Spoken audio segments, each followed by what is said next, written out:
Good morning, guys. Welcome to another video. If you are new here, my name is Adele. If you are a regular, hi again. Today, guys, I am taking you through a day in the life of a business development manager. Now, I work full-time in that position and I also make content on the side. So today is purely just for my 9-to-5 job. I went back to work yesterday and all of my comments on TikTok, all of my DMs were like, what do you do for work? What do you do for work? How did you get into this job? Did you go to uni? Rah, rah, rah. So I asked you guys what video you wanted and you said this one, so we're gonna do it. And then I asked you to give me questions and you guys literally filled the question box. There's so many. I don't know if I'm gonna get through them all, but I'm thinking my plan is I'll take you along throughout the day and we might even do a bit of like a mukbang at lunchtime because I can answer and eat at the same time. Today I am dressed in this beautiful matching suit set because I do have quite a busy day. I have 3 meetings. The first 2 are at home. The third one is at out, so I'll head out. And then the last meeting of the day isn't until 3 p.m. and that will go until 8 p.m. It's a really busy day today, so I thought I'm going to show you it. And it's currently about 10 to 9, so I need to log on to start. I will work from home until about 11:30 this morning, and I will chat to you right before I jump onto my first meeting. All right, let's do it. I'm about to jump into my first meeting. It's about 5 to 10. This meeting is just going to be on Teams, so I will just do it from my little office here, and then after that I'll jump on. But I thought I better just quickly explain what I do. So I do work in the energy and construction industry, and I am a business development manager. Well, that's my job title. A business development manager is like a sales-based role, and the main focus of that person, regardless of what industry you are in, is to grow the business that you work for. Now, you can do that by a number of ways. For me, it's acquiring new customers, new projects, things like that. Now, I do business to business sales. So again, there's also business to customer sales as well, which is a little bit different, but I will go through the questions after this meeting, probably at lunchtime, and then I can answer a little bit more about what a day-to-day looks like and yeah, how I got into it. And that first meeting went really well, guys. It's done. I'm going to do a few more emails now and then I will jump onto the next meeting. The next meeting is at 11.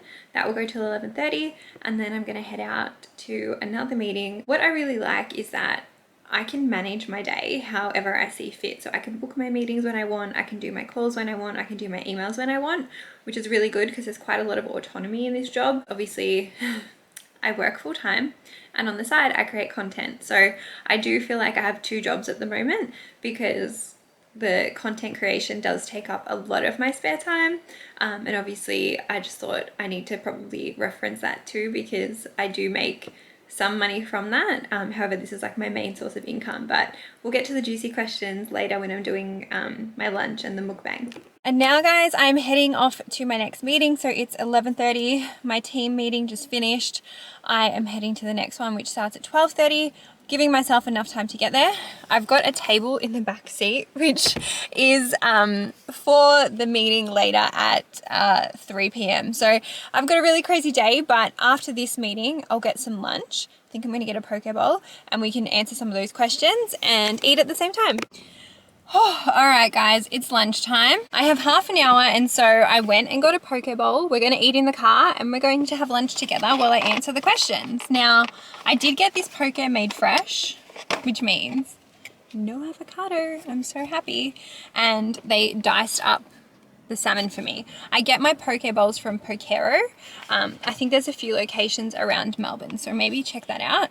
Also, I know it's very dangerous because I am eating in the car, but I'm like, fuck it. This is the only time I'm gonna have to actually eat a decent meal until I get home. So this is what we're doing. This is what we're doing, guys. All right, let's put the dressing on.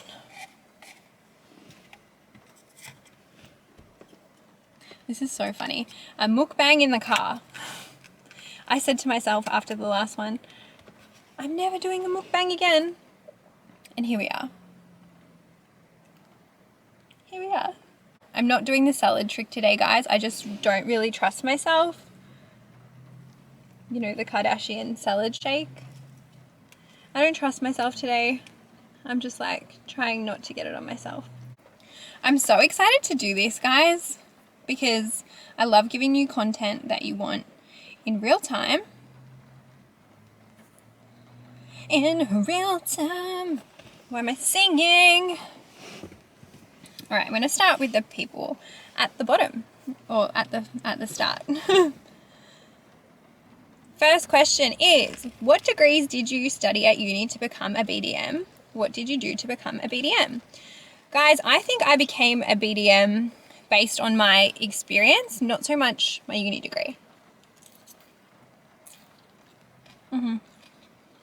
Now, I did go to uni. I went to La Trobe University, which is in Bundoora, and I studied a Bachelor of Business and I majored in marketing, and I went straight from high school into that degree.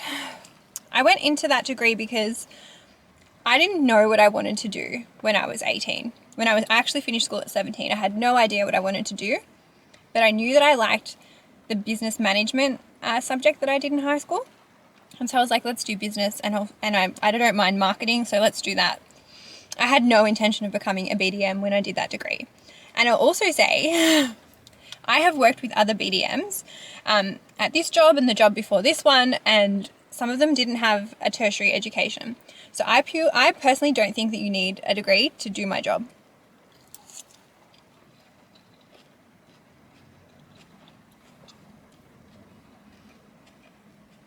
It's a bit hot in here, but this is so good. What did you do to become a BDM? That's the second part of that question. I worked in a few sales roles, and then I just applied when a job came up. And then once you become, it's really funny because once you become, and this is like any industry, once you slowly make connections and work with other businesses, you know, your competitors might notice you, job offers come up. So how did I find my jobs? It was always like internally that I found the job. This job that I'm doing at the moment, I was working for another company, and the company that I work for now was a competitor at the time, and they offered me a job and I took it. So someone did say, how do you find these jobs? And that's how I found them. So I've either you can find jobs on Seek, you can find jobs on LinkedIn, you can find it internally. If your work is hiring, you can have a look to see if they have any sales teams or business development teams, and then you can go that way, or you can get approached. Francesca, hi Francesca, I don't know if I was meant to read out names, but why not? She says, what's the best part about your job? The best part about my job is by far the autonomy, and I get to kind of make my day whatever, like however I want. That comes with like a disclaimer though, like in my workplace, the rule is that like you need to be delivering. So you need to be reaching your targets. You need to be making sales. And so, you know, I don't have to have like 3 meetings a day. I don't have to like make, you know, X amount of calls a day, but I set my own kind of personal guidelines. But I like that I have that freedom. Someone says, have you ever wanted to take a step back from your career? Also, I love you. I love you too. I'm going to say absolutely. There have been times where my mental health has really struggled, and I've wanted to like not have, I don't know, added stress, because my job is quite stressful, and I'll get to like, there are some questions in here about like what's the worst part about your job. So yeah, there have been times in my life where I'm like, fuck, like I would love to have like something more, I guess, less stressful. However, I think that whatever career path you are in, you can get to a point where like, if you are happy just like where you are, that's okay as well. Like you don't always have to like aspire to be promoted or get a pay rise or get more difficult projects. Like you can also just vibe with where you're at.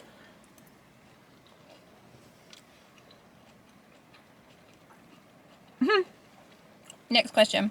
Do you ever find it draining constantly having to communicate with others? Yes. It's really hard because my job is talking all day. As you guys know, I like to talk, right? However, by the end of the day, there are some days where I'm like, I don't want to speak to anyone. And like I get home and I literally have to say to like my mum and dad, like, I can't talk, like I'm exhausted, which is not a nice thing, but it does take a lot out of you because you are constantly on. And what I mean by that is a lot of the time I'm meeting with clients, I'm talking to them on the phone, like it exerts a lot of like emotional and physical energy in a different way. Someone said, what made you want to be a BDM? To be honest, I never knew that I wanted to be one. I just kind of fell into this pathway. And when I say fell into this pathway, at the time I was working for a different company, and I was doing kind of like a support / management role. At the moment, I don't have anyone that reports to me. Like my role is kind of like an independent contributor to the business. And so at the time I was like helping manage a team of like 15 to 18 people. And I liked it because I love people, but I don't know, I just felt like my skills weren't being used. And one of my managers at the time said, you know, have you ever thought about like a sales role with like B2B sales, so business to business? And I said, no, I haven't. And he was like, I think you'd be really good at it. Why don't you apply for this job? And so I applied for my first ever sales manager role, and I ended up getting it. And that's when I moved to Sydney, guys. So some of you might remember that.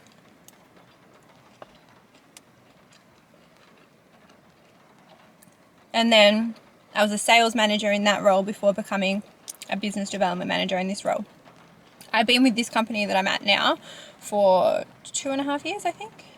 What's October 2019?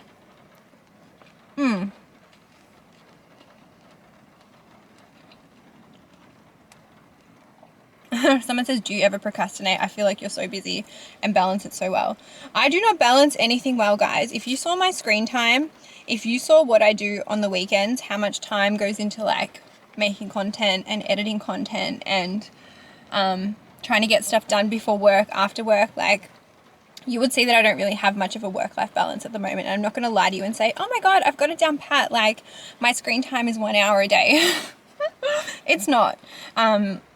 Every minute of my day is like accounted for. Don't get me wrong, I have accounted for like relaxation, rest, fun, play, all that stuff. And I would say it just comes down to like scheduling, and I don't even have time to like procrastinate at the minute.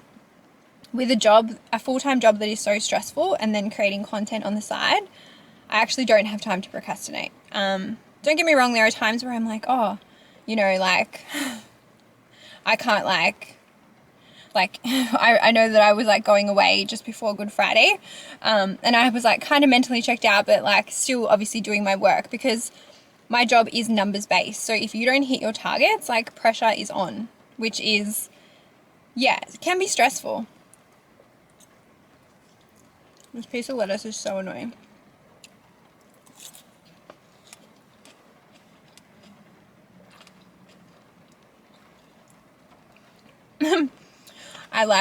Someone asked a question that's not related to it, and that's why I laughed. But next question is, what advice would you give to your year 11 self? Which is a good question because in year 11, guys, I had no idea what I was doing. I had no idea. And I don't know, school puts a lot of pressure on you to like figure it out. And now I'm 29 and I feel like I'm still figuring it out.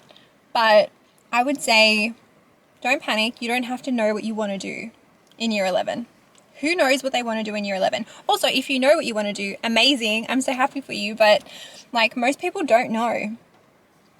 I would say if you don't know what you're doing, or you don't know what you want to do or what you're good at, then lean into what feels good and start exploring options. Like for me, I made my decision to go to uni because I liked studying business, like that business management subject. I didn't know what I wanted to do, but like the next step for me was like, oh, I enjoyed that, so maybe I'll go in that direction and see how it goes. And then I feel like it has worked out in the end, but that wasn't always like the plan, you know what I mean?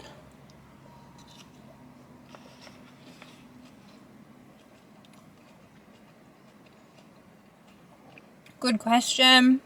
How do you deal with the pressure and stress at work? Oof. It's high. The pressure and stress at work is high, especially at like the end of the month or the end of financial year. If anyone works in like a sales role, you will know what I mean. End of financial year is like chaotic. As for how I deal with the pressure, I've gotten better at managing it over time, but exercising, journaling, reminding myself, yes, my job is stressful, but at the end of the day, all I can do is my best, and I'm not saving lives. And I used to have to constantly tell myself that, like, Adele, relax, you're not saving lives. Yes, it's stressful, but like, relax, you're not saving lives.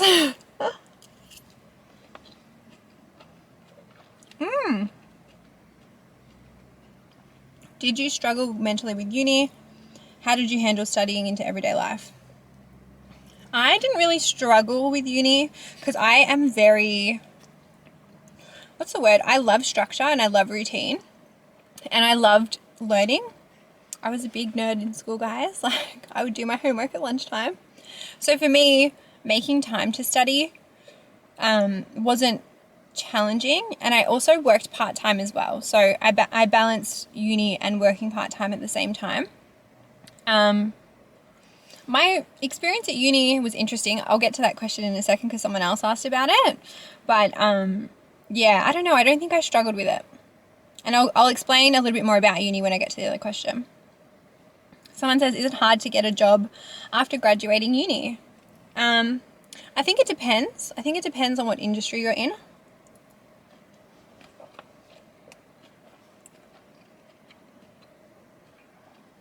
I also think there are so many entry-level roles that you can get into. And I'll give you an example. Like, my plan was to like go into like an entry-level sales role, slowly work my way up, and then go into marketing. That hasn't happened, but the pathway that has happened has been pretty good. And I think if you apply at an entry-level role and know that you can also work your way up, you can do that without going to uni as well, guys. That's what I want to say to you. Like, I think, yes, if you know that you want to study and you know that you want to go to uni, go for it. But uni or having a uni degree probably doesn't help you unless you're going for like a very senior like management role. And what I mean by that is if one day I want to apply for like a national sales manager role or like a national business development manager, I have a few probably steps to go before I get there. But if I wanted to do that and I submit my application, maybe they might look upon me a little bit better because I do have that business degree versus someone else that doesn't. But really, I don't think that that's what it comes down to. So I don't want you to think that you have to go to uni because I did. You can still achieve what you want even without a degree. A degree is just a piece of paper. Unless you're a doctor. Or any other, you know, profession where you're actually like saving lives. Oh.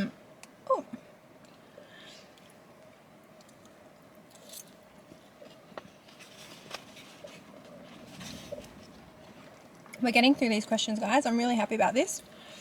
I like this question because my answer will be interesting. Is your boss very lenient with annual leave / allows you to take self-care days? ? A few things, guys.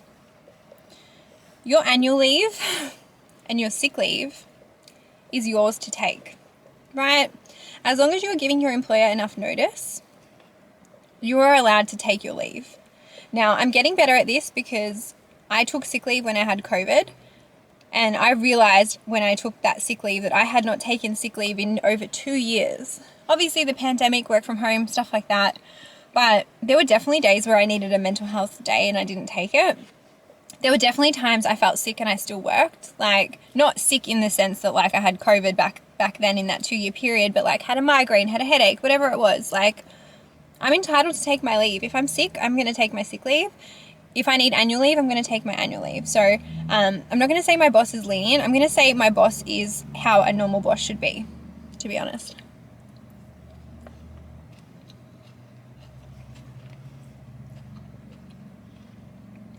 Someone says, do you supervise staff? As I said before, no. I manage like my pipeline of deals. Is there anything you wish you knew before you started this career? No, but what I do think is a scam is that people say like, oh, you get a 9 to 5 job. No one that works 9 to 5, I feel, actually works 9 to 5. I feel like it's a scam. I feel like people really work like 8 to 6 plus whatever time, like after hours or on weekends, especially in my industry anyway, because again, it's result based, and if a client emails you late, like you're probably going to reply, which is not good. And I guess I wish I kind of knew like that was kind of like the norm, but I am trying to be better at having a work-life balance.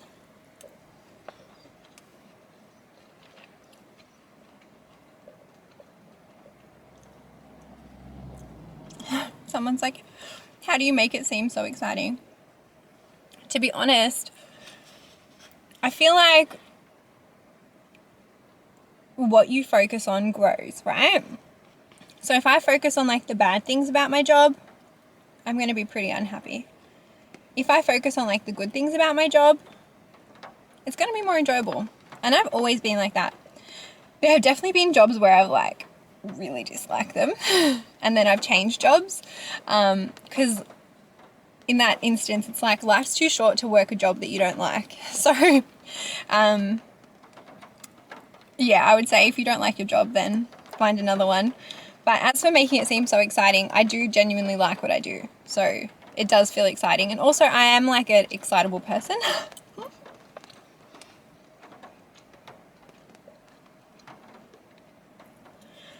Do you need to be well-rounded with skills, i.e. finance, legal, marketing? I'm going to say no. Not for like my industry anyway. Obviously you need to be okay with numbers, but really for me, as long as you like know how to use a CRM, which is like a platform for you to like manage like clients and like your meetings and things like that, as long as you know how to do that, as long as you can use like Excel basic level, Word basic level, I would say great. You would definitely need that in my type of job.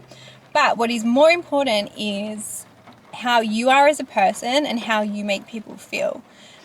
Sales or like business development, yes, you need like, you know, experience and all this stuff. But what is most important is like your personal skills and how you build relationships, because people don't want to work with you because of the product that you're selling or the item that you're selling or the service that you're selling. People want to work with you because of you and your energy and how you make them feel.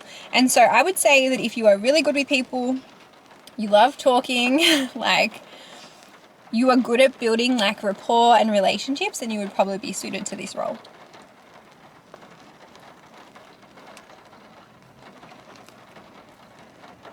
Oh, good question. What was your first corporate job? My very first job, full-time job, was at a construction company. I was like admin reception, and I worked there only for about 8 months. I didn't last there very long. And then I moved into another entry-level sales role. Sorry guys, it's raining. You can probably hear that. And I moved into another entry-level role in sales, which was in a call center.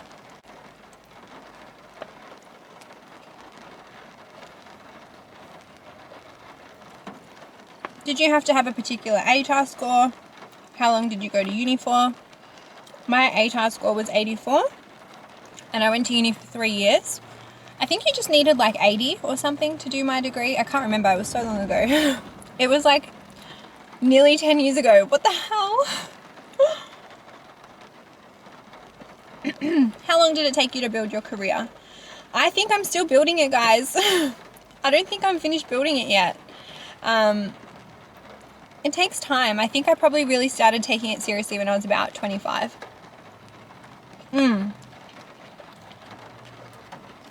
When I moved to Sydney, that was when I started taking it seriously.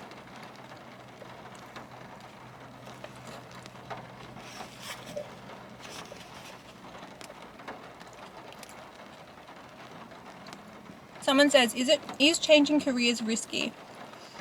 I'm about to do it and I'm stressed. I don't think changing careers is risky. Guys, you have to remember that while you are working somewhere, you are acquiring skills. You are acquiring experience. You are acquiring talent.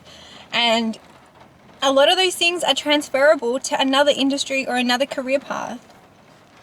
Like, I don't think changing careers is risky. For me, it's not anyway. Like, I always think there is an abundance of jobs, there is an abundance of opportunity. So I think if I was to change jobs today, I would be able to find another one pretty quickly. And I don't feel stressed about that. Also, it's like, I have worked for companies that have bought other businesses. I've seen people like become redundant. I've seen people lose their jobs and then find other jobs. So I have seen like the nature of it. And so I don't think that, for me, I find it risky. Obviously, if you find it risky, make sure that you're setting yourself up properly. Like, don't go and quit your job if you think it's risky and then not have another one lined up. Like, do your due diligence. Have another one ready to go.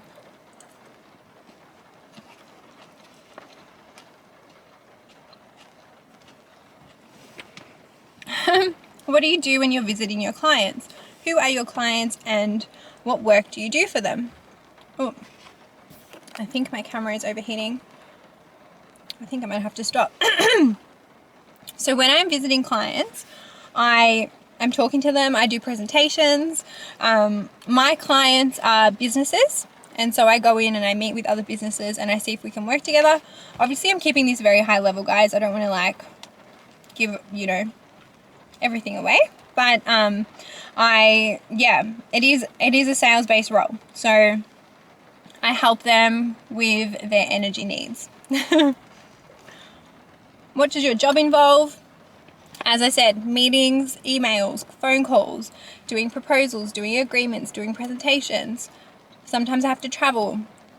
A lot of the time I have to travel. I either go around and go to people's offices or go to job sites or go interstate. So it is very full on, but I like it. I'm going to quickly finish this. My camera is getting really hot and I don't know if that's a good thing. I just turned it off. I'll quickly try and wrap this up in the next 10 minutes because then I do have to go to the next meeting, guys.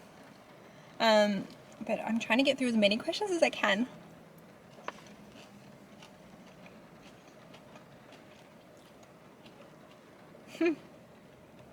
Any career regrets? Yes. I stayed in certain jobs longer than what I should have because I was scared to leave. And so obviously it all worked out, but I would say if you are really unhappy, that's a good enough reason to find a new job. Does your current career match what you intended to do when you were younger? No, guys, when I was a little kid, I wanted to be a underwater photographer. What the hell, Adele? But I've always loved the ocean, and I think I've always loved mermaids, and I think that's where that comes from.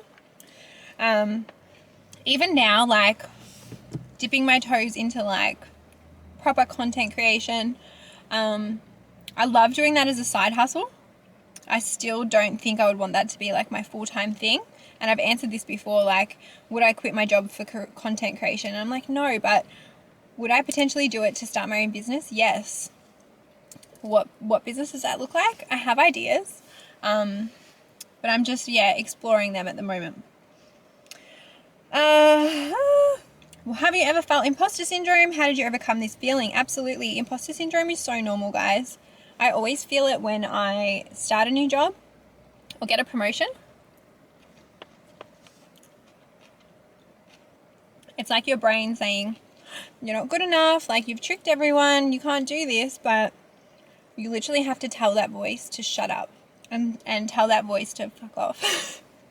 Because all it is your brain trying to keep you, like, comfortable, and your brain trying to, like, make you doubt yourself and go back to, like, what you knew, because stepping out of your comfort zone is scary.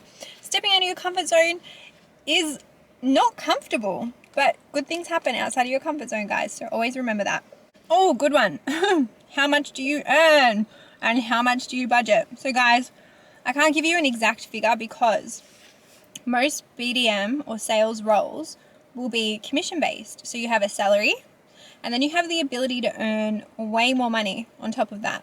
I do earn over $100,000 a year, which I'm really grateful for. it was a goal of mine to have like a 6-figure salary. It took me a while to get there. I also have the ability to earn well over that if I hit my targets. So that's why I love it so much. It's like you can really make it work for you if you put in the effort and deliver. How do I budget? That's probably for another video. But I did get better at my money probably when I was about 24, 25. You can watch the house video because I do speak a little bit about it there.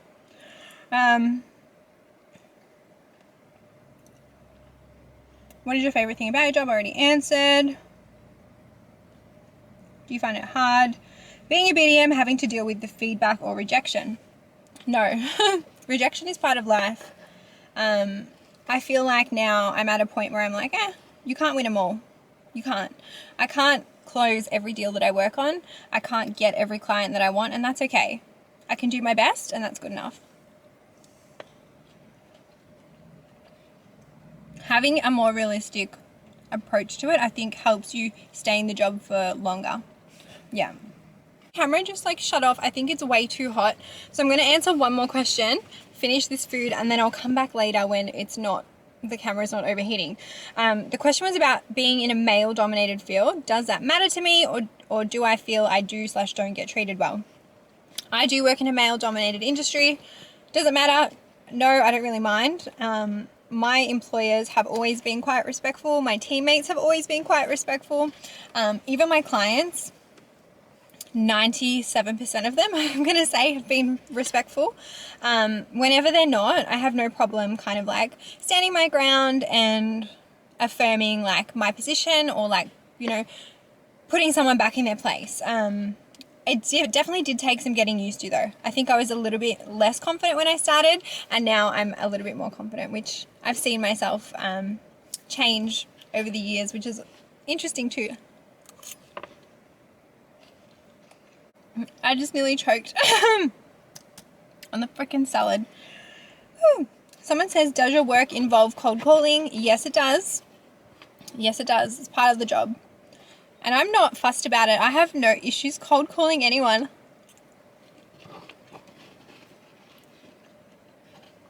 I know some people might think it's scary, but like the worst that could happen to you is they hang up on you.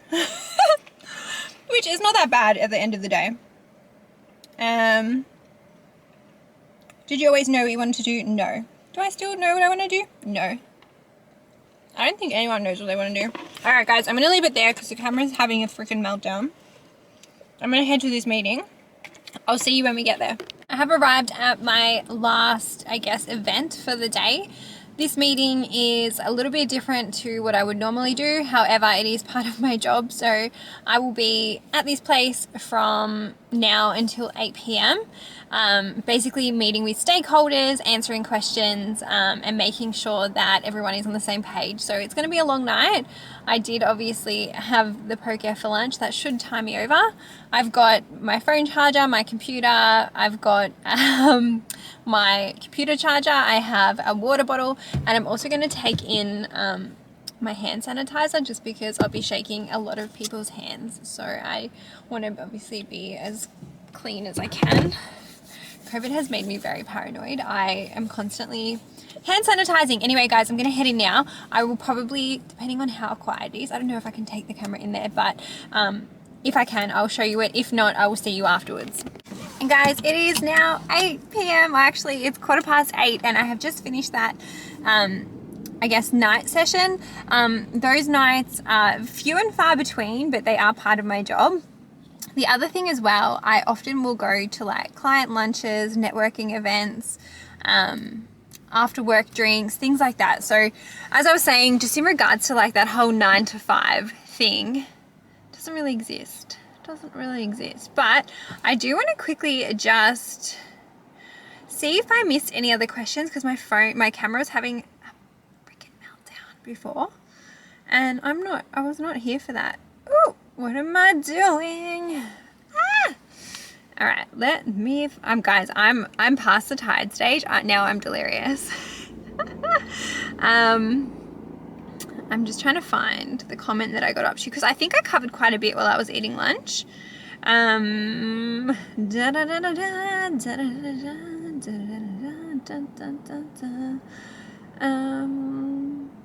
Sorry, I'm just trying. Oh, there's a good question. Any tips for someone starting or looking to start a career as a business development manager?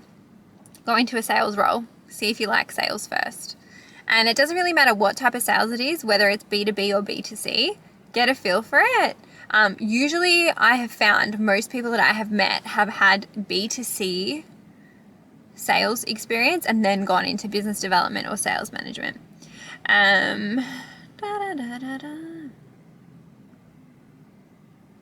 How do you structure your days when you work from home?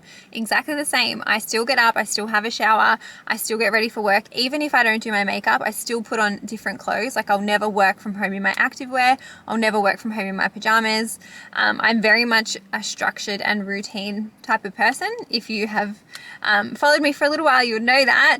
But yeah, I kind of block it out the same way. And I will say I make sure I take lunch and I make sure I get off my desk, because eating at your desk slowly turns into skipping your lunch break, and it's not a good habit to start. So I keep it like business as usual, just from home. But keep in mind, guys, I worked from home like pre-COVID. So a lot of the time, as I said before, my job is like going out and about, meeting clients, meeting people, going to things like this. So even pre-COVID, I was able to do that. And really, I go in the office maybe like once a week, once a fortnight, not even. I went in the office for the first time like all month yesterday. Someone asked, how was your uni experience? I'm in my second year. I feel so isolated. So this was the other question that I was talking about before. For me, I didn't really make many friends at uni, and that was just because, I don't know, I just felt isolated. And I guess I am an introvert like at heart. And even though I love talking to people and I love building relationships, I don't know, I just felt like I didn't really like fit in. And I felt the same at school, to be honest, but I ended up basically booking all of my lectures or tutorials on the same day and kind of making it just so I would go to uni on like a Monday and Tuesday, or like a Thursday and Friday, and then I would work all the other days. So I really tried to condense my uni into like 1 or 2 days so I would just stay on campus. And then, you know, sometimes I'd have a random lecture on like a Wednesday and I wouldn't go, I would watch it online. So I really just made the schedule work for me and work for my work at the time as well. Someone says, what subjects did you do in school? I did textiles, which is like clothes, fashion, fabric. Love that. I did health and human development. I did business management. I did English. I didn't even do maths in year 11 and 12. What else did I do? I think I did legal studies. They were my 5 subjects, I think. Was there a 6th one? No, I think you had 5 in BCA. I can't remember, guys. That was like 11 years ago. Fuck, I'm old. Okay. Okay. What else am I doing? You know what, guys? I feel like I have gotten across... I feel like I've answered quite a bit. I feel like I have. And I think I might leave it there. I think I might leave it there, guys. It is now 8:30 and I am absolutely exhausted. I'm ready for bed and I'm also like a little bit hungry, so maybe I'll get a snack on the way home. But I just want to say thank you if you watched this video today. I thought it would be a fun day to show you. And I knew that I could eat while doing the mukbang today, just with how my meetings went. And yeah, that's like a pretty typical day for me. Not this part, but having like back-to-back meetings, whether they're at home or like face-to-face, or, you know, on a quieter day, I reckon I would probably go for like doing all of my like warm lead follow-up in the morning. And then I would do like cold calling in the afternoon. I don't mind cold calling and it is part of the role. So finding your own, I guess, leads or finding your own clients is part of being a business development manager. So yeah, I really enjoy it, guys. And I think when it comes to finding a job, and I guess this applies to literally any kind of pathway, right? Because the thing is, I didn't know that I wanted to do this. I just kind of fell into it, and then it ended up being something that I really liked. And I think finding a career or finding a job that you enjoy is a few things. It's equal parts something that you're good at, like you're naturally skilled at, and something that you enjoy. And I think if you can write a list of all the things that you have skills in, or you write a list of all the things that you enjoy, and then try to find a field or an industry that like ticks those boxes, you'll be surprised what kind of jobs there are out there. But if you guys like this, let me know. I'm always happy to do a part 2 with like a little bit more detail, or like another day, because yeah, today was a little bit full on. But thank you so much for watching. If you are new here, hello, welcome. If you have been here from the start, hello, I love you. Please like, please subscribe. Where are all the lights going? Guys, I am so grateful for you as always, and I'll see you next time in the weekly vlog.